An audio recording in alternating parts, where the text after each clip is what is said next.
ಅಲ್ಲ, ನಾವು ಈ ಹೋಮ್ ಸ್ಟೇಗಳಿಗೆಲ್ಲ ಈಗಾಗಲೇ ಒಂದು SOPಯನ್ನು ನಾವು ಎಲ್ಲ ಸರ್ಕ್ಯುಲೇಟ್ ಮಾಡಿದ್ದೇವೆ. ಇದೇನು ಹೊಸದಾಗಿ ಮಾಡಿರ್ತಕ್ಕಂಥದ್ದೆಲ್ಲ ನಮ್ಮ SOP ಸರ್ಕ್ಯುಲೇಟ್ ಮಾಡಿರೋದು. ಅವರು ಅದರ ಪ್ರಕಾರ ಕ್ರಮ ಮಾಡಬೇಕು. ಯಾರು ಆ ವ್ಯಕ್ತಿ ನಡೆಸ್ತಕ್ಕಂಥವ್ರು, ಹೋಮ್ ಸ್ಟೇ ನಡೆಸೋರು ಮತ್ತು ಅವರಿಗೆ ಲೈಸೆನ್ಸ್ ಇದೆಯಾ, ಅವರು ಏನೇನು ಕ್ರಮ ತಗೊಳ್ಬೇಕು ಒಂದು ಹೋಮ್ ಸ್ಟೇ ಮಾಡಬೇಕಾದ್ರೆ ಅನ್ನೋದೆಲ್ಲ ನಾವು SOPಯನ್ನು ಕೊಟ್ಟಿರ್ತೀವಿ. ಅದನ್ನು ಮೀರಿ ಇಂಥ ಘಟನೆಗಳಾದಾಗ ಕಾನೂನು ಪ್ರಕಾರ ಕ್ರಮ ತಗೊಳ್ಳೇಬೇಕಾಗ್ತದೆ. ಅದು ಗೊತ್ತಾದ ತಕ್ಷಣ ಪೊಲೀಸ್ನವರು ಅವರನ್ನು ಅರೆಸ್ಟ್ ಮಾಡಿದ್ದಾರೆ. ಕಾನೂನು ಪ್ರಕಾರ ಇನ್ಮೇಲೆ ಅವ್ರಿಗೆ ಕ್ರಮ ತಗೊಳ್ತಾರೆ. ಆದರೂ ಇದು ಇಂಥದ್ದು ಒಳ್ಳೆಯ ರಾಜ್ಯಕ್ಕಾಗಲಿ ಸಮಾಜಕ್ಕಾಗಲಿ ಒಳ್ಳೆಯ ಸಂದೇಶವನ್ನು ಕೊಡೋದಿಲ್ಲ. ಅದರಲ್ಲೂ ವಿಶೇಷವಾಗಿ ಹೊರಗಿನಿಂದ ಬಂದಂಥವ್ರು, ಫಾರಿನರ್ಸು, ಏನು ಸಂದೇಶ ಹೋಗುತ್ತೆ ನಮ್ಮ ಸಮಾಜದ ಬಗ್ಗೆ, ನಮ್ಮ ದೇಶದ ಬಗ್ಗೆ?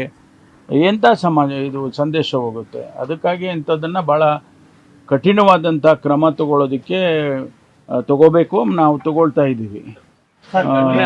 ಕೂಡ ಸಹಕಾರ ಕೊಡಬೇಕಾಗಿದ್ದಂತ ಮಾಲೀಕರು ಅವ್ರಿಗೆ ಕಂಪ್ಲೇಂಟ್ ಕೊಡದೇ ರೀತಿ ತಡೆದಿರೋದು ಅಲ್ಲ, ಅದೆಲ್ಲ ಈಗ ಘಟನೆ ಆದಮೇಲೆ ಅದನ್ನು ಮುಚ್ಚು ಹಾಕೋದಕ್ಕೆ ಪ್ರಯತ್ನ ಮಾಡಿದ್ದಾರೆ ಅಂತ ಅನಿಸುತ್ತೆ. ಆದರೆ ಪೊಲೀಸಿಗೆ ಗೊತ್ತಾದ ತಕ್ಷಣ ಅವ್ರನ್ನ ಈಗ ಸೆಕ್ಯೂರ್ ಮಾಡಿ ಅವರಿಗೆ ಜುಡಿಷಿಯಲ್ ಕಸ್ಟಡಿಗೆಲ್ಲ ಕೊಟ್ಟಿದ್ದಾರೆ. ಅಲ್ಲ, ಡೀಟೇಲ್ಸು ನನಗೆ ಅದನ್ನು ತೊಗೊಂಡು ಹೇಳ್ತೀನಿ. ನಾನು ಜಾರ್ಖಂಡ್ನವರು ಅಂತ ಹೇಳ್ತಿದ್ದಾರೆ, ಬಟ್ ಅದು ವೆರಿಫೈ ಮಾಡಬೇಕು.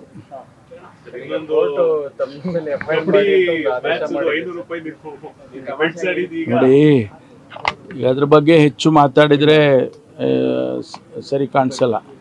ನಾನು ಅದನ್ನು ಲೋಕಾಭಿರಾಮವಾಗಿ ಏನೋ ಒಂದು ಅಲ್ಲಿ ಕಬಡ್ಡಿ ಆಟ ನಡೀತಿದ್ದಂಗೆ ಸಂದರ್ಭದಲ್ಲಿ ಈಗ ನಮ್ಮಲ್ಲೆಲ್ಲ ಹಳ್ಳಿಗಳಲ್ಲೆಲ್ಲ ನಾವು ಮಾತಾಡುವಾಗ ಹಾಗೆ ಲೋಕಾಭಿರಾಮವಾಗಿ ಮಾತನಾಡಿದ್ದೇನೆ. ಅದು ಕೂಡ ಕಾನೂನು ದೃಷ್ಟಿಯಲ್ಲಿ ಖಂಡಿತವಾಗಿ ತಪ್ಪು ಅಲ್ವಾ? ಅದನ್ನು ನಾವು ಯಾವ ಕಾಂಟೆಕ್ಸ್ಟಲ್ಲಿ ಮಾತಾಡಿದ್ದೀನಿ ಅನ್ನೋದು ಭಾಳ ಮುಖ್ಯ. ನಾನೇನಾದರೂ ಬೆಟ್ಟಿಂಗ್ ಪ್ರಮೋಟ್ ಮಾಡಿ ಎಲ್ಲರೂ ಬೆಟ್ಟಿಂಗು ಅಂತ ಹೇಳಿದರೆ ಅದಕ್ಕೆ ಸರಿ ಇಲ್ಲ ಅದು.